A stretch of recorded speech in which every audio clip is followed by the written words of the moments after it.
Hey, what's up guys, it's Zerb. Today I'm going to be showing you guys a pretty powerful build for DPS, for PvE and PvP. That's one of the best parts about this build, is that it works for both. Similar to how Sentry works, it's not as good as Sentry, it's probably not the best build obviously, but it actually can be a contender for one of the best build spots. I'd say it's probably the third best. It's probably behind Alpha Bridge. Alpha Bridge is not very good in PvE though, it's probably only good in PvP.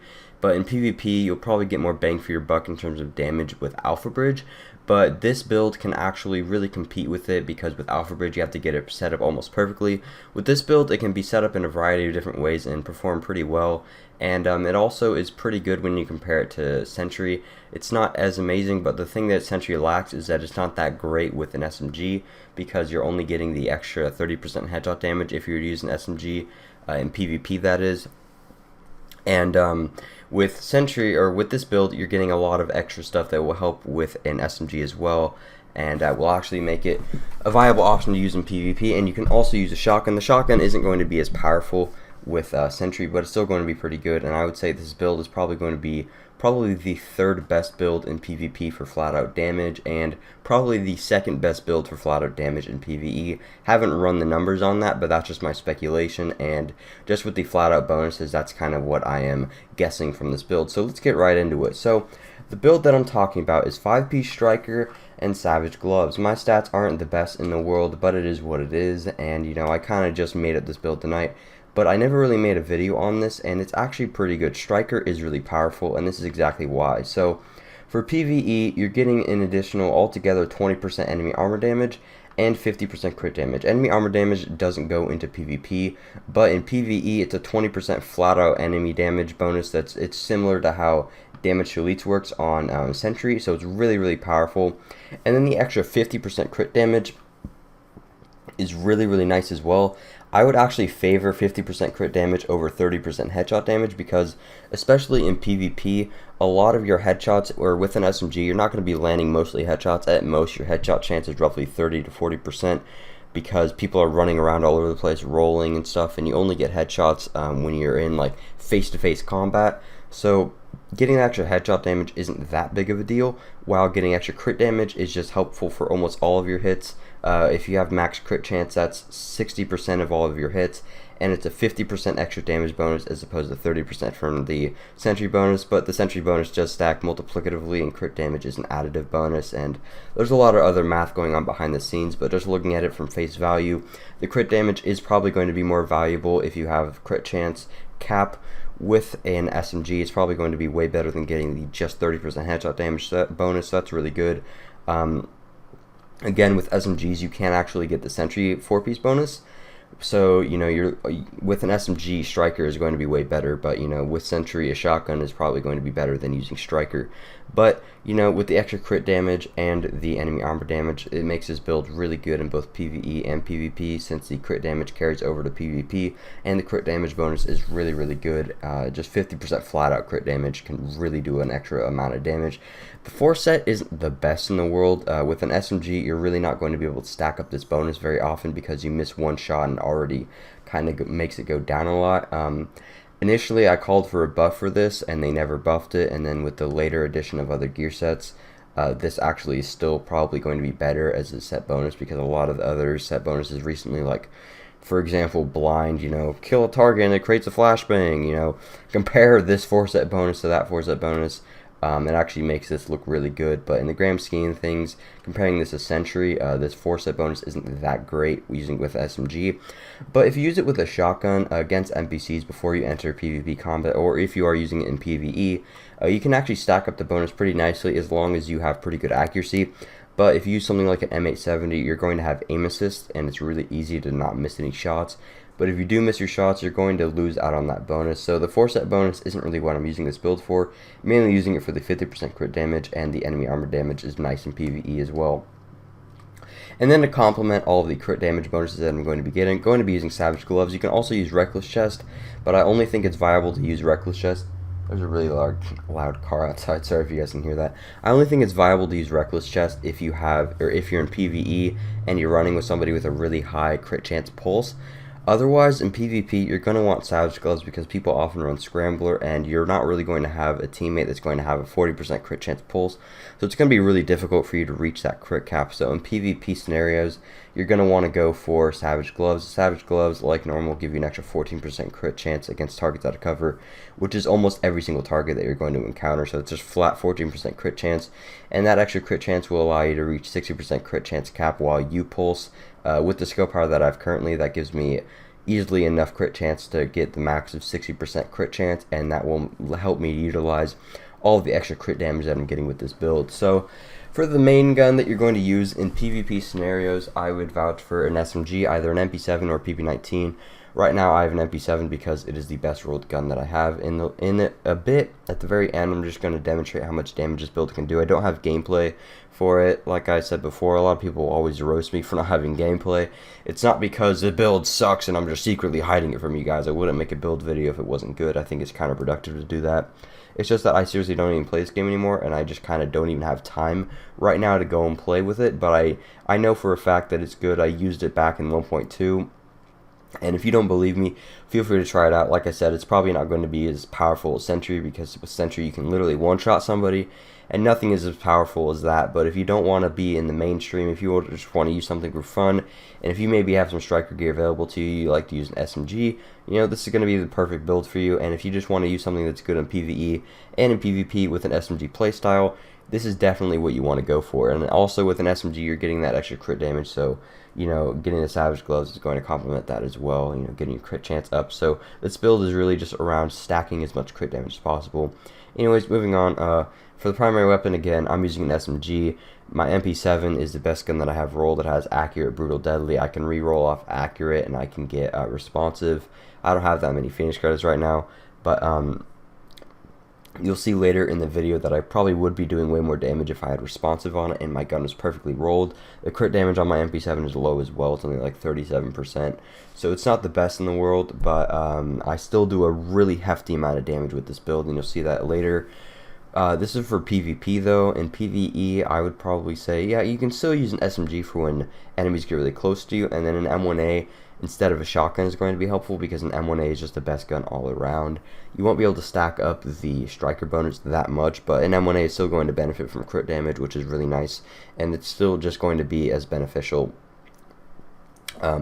as an SMG would from the 5-set bonus and the Savage Gloves. Obviously not going to be as good as Sentry in PvE, but it's still going to be pretty powerful. You can also use a shotgun instead of a SMG in PvE, and then also use an M1A. That's pretty good too, but in PvP, I like to use an SMG and then a shotgun. I use a shotgun against NPCs and to stack up the striker bonus sometimes. The thing about the striker bonus, which is what I'll show later, is that you can't stack it and then switch weapons. I don't know why. I really think that they should be able to do that, because if you could do that, that would be a huge damage bonus that you could benefit towards on your MP7. It's just like sentry marking. You can sentry mark somebody and then switch guns and it will stay there, but I don't know why you can't do it for this. I think it's kind of messed up, but is what it is. Now let's take a look at every single piece, but just to reiterate on guns, for PvP you want SMG definitely over anything else. The SMG provides more damage than any other gun type in the game. I made a video separately on this. So an SMG is going to benefit you the most in PvP. A shotgun is really great against NPCs and stacking that striker bonus as well.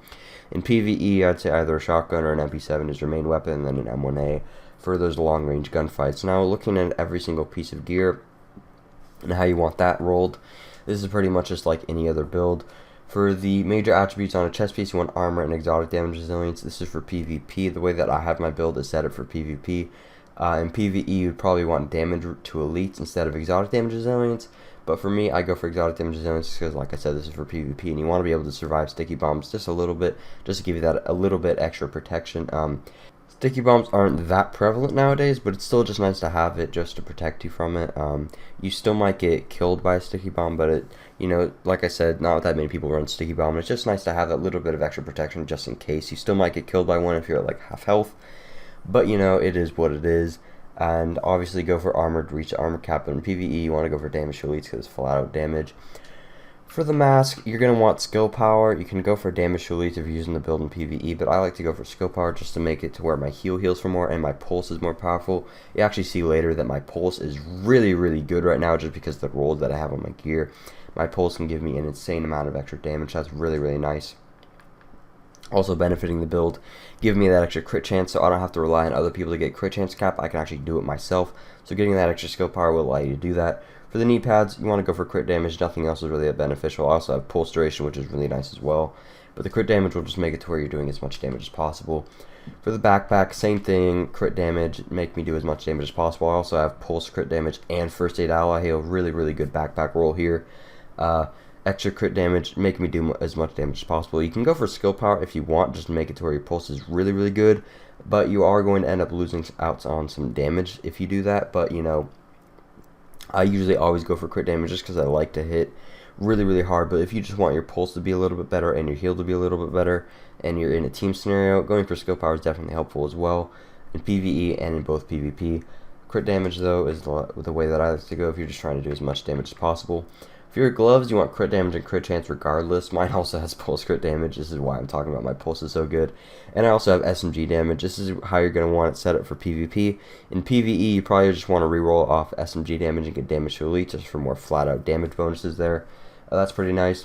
And then for the holster, you just want armor. I have a pretty nice holster and I have pulse crit damage on this as well. So my pulse is just insane. So that's really nice. And then besides that, you just want to mod everything with skill power the way that I have it, just so that your pulse and your heal is doing as much as possible. You don't need crit chance. You can go for armor mods, or you don't need crit chance because you're going to be at crit cap with the savage gloves and all that, and your pulse. You can go for armor mods if you need it to reach armor cap. I already have armor cap as it is with this build. Let me just double check. The armor cap is 53, 54. I'm already over it by like 100 because my holster and my chest is a pretty high armor roll.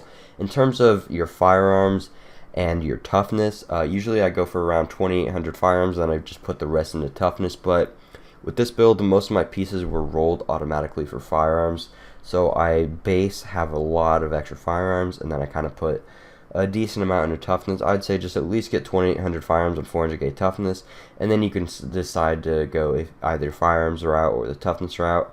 It really just depends on how you want to do it. I like to have a pretty good balance. My balance right now is pretty nice, 3300 and 3400. It's pretty good and works well in PvP scenarios.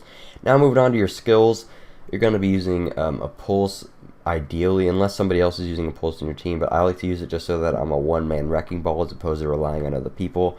I hate relying on people in anything, so, you know, being able to use my own pulse is really nice. As you can see, my own pulse has 28% crit chance, which is just enough to get me at crit cap, and 83% crit damage, which is insane. It's as if I have a built-in blind. It's because I have crit damage on my backpack, my gloves, and my holster. That just worked out perfectly. So pulse is really nice. And then if somebody else on your team is running pulse, you can use something like flashbang or shock turret or maybe even smart cover if your skill power is high enough. If you want to do that, perfectly up to you. It's just really just what you want to run for. And then for the other skill, I would just go for first aid. And then for the talents, pretty much the same as usual that I go for. Triage, so that everybody gets their skills back fast, so you can just spam heal. Combat, or not combat medic, critical save for the extra damage resistance when you use a medkit or a heal at low health. Precision to headshot a hostile when your pulse is down, just to give you that extra crit damage and crit chance, so that you're not losing out on it permanently when your pulse is down. And then one is none, so that when you headshot somebody, it gets right back into your bullet, so you're right back in your magazine. So that's pretty much it for the build, guys. Like I said, this build isn't the best in the world, but it should be doing a pretty nice amount of damage for you guys. And in the end, I'm just going to show you guys some gameplay. Not some gameplay, but just how much damage this build can do. But that's pretty much it for the build showcase and how you want to build it. Thank you guys so much for watching, and I'll see you guys later. So here's just a couple different clips of me using it. First off, I'm just going to show you guys how if you stack the striker bonus, as you can see right there, I switched my gun and then it went away. The striker bonus doesn't carry over when you shoot with it. And then here I'm just going to show you that the shotgun actually does a pretty good amount of damage. You can probably one-shot somebody if you have it set up perfectly. My shotgun isn't rolled the best, but it can do a pretty good amount of damage. And then there you can see with my MP7, I just melted him instantly. Not as fast as my Alpha Bridge build, but it did kill him pretty quickly. So yeah, that's pretty much it for the build, guys. I actually get melted by this NPC right here. Pretty embarrassing, but that's pretty much it for the build. It's a really nice build. You're going to do a lot of damage with it, either with a shotgun or with an MP7 or any SMG if you have it set up perfectly. Like I said, my guns weren't rolled perfectly, but if I had like god roll guns, I'd probably be able to do like 16k crits and even one-shot people with my shotgun. That's pretty much it. Thank you guys so much for watching. I'll see you guys later. Peace.